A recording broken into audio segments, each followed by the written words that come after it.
Hi there. It is Friday. It is the 22nd of January, I think. And this is Journal 405 and should be somewhere around T671, but who's counting? This blog post started kind of unconventionally. I wasn't planning on writing today. I had a whole list of other things that I wanted to get done. However, I was having a conversation with a friend of mine, and it wrecked my day. Not the conversation. The conversation was delightful. It was the first time we've had a chance to get together in quite a while. Mostly my fault because of conditions surrounding my illness, but it was really nice having the opportunity to visit. In the course of the conversation, in which we were both talking about legacy, which is an interesting concept, I figure that you wind up talking about more and more as you get older and older, and it becomes more imminent.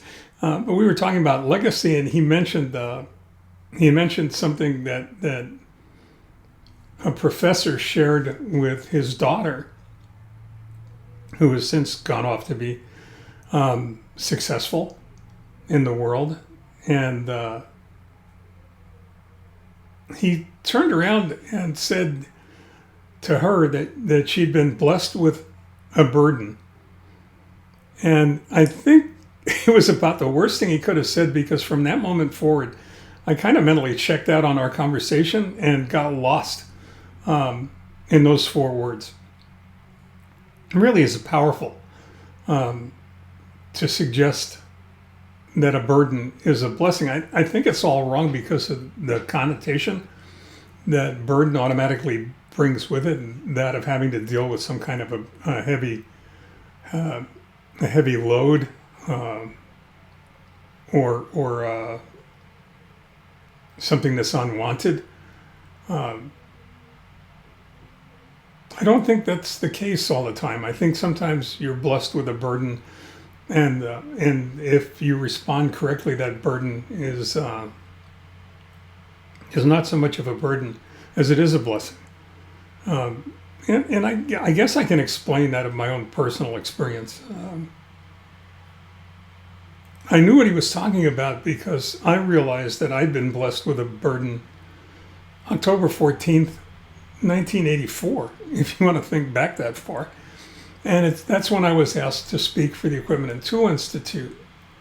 And while I didn't realize it at that moment, my life was about to be changed as a result of that state of the industry message and the fact that nobody had told me what not to talk about. So I brought up a number of subjects that really needed to be talked about.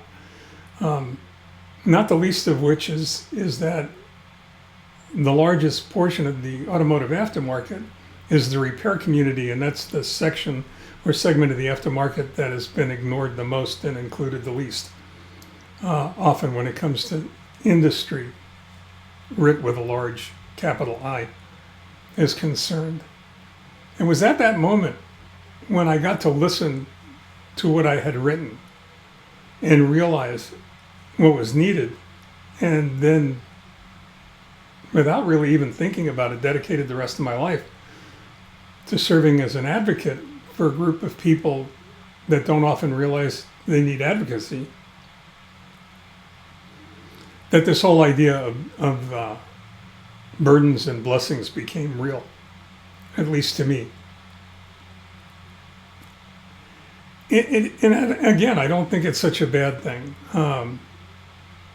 Whatever the nature of that blessing might be, I think it gives our lives purpose and meaning.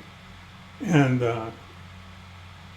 this notion of service is critical. I think that we're meant for that, and that the more seriously we take it, the better the world will be, or is likely to become.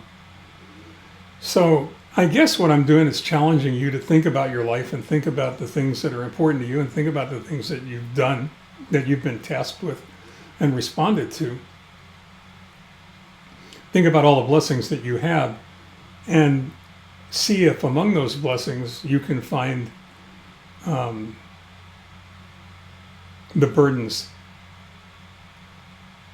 that sometimes comes with them, sometimes accompany them. I don't think that they're a bad thing. They haven't been in my life. I hope that you're blessed with burdens in your life that make it worthwhile. Burdens you're willing to accept and respond to. And on that happy note, I wish you a great weekend.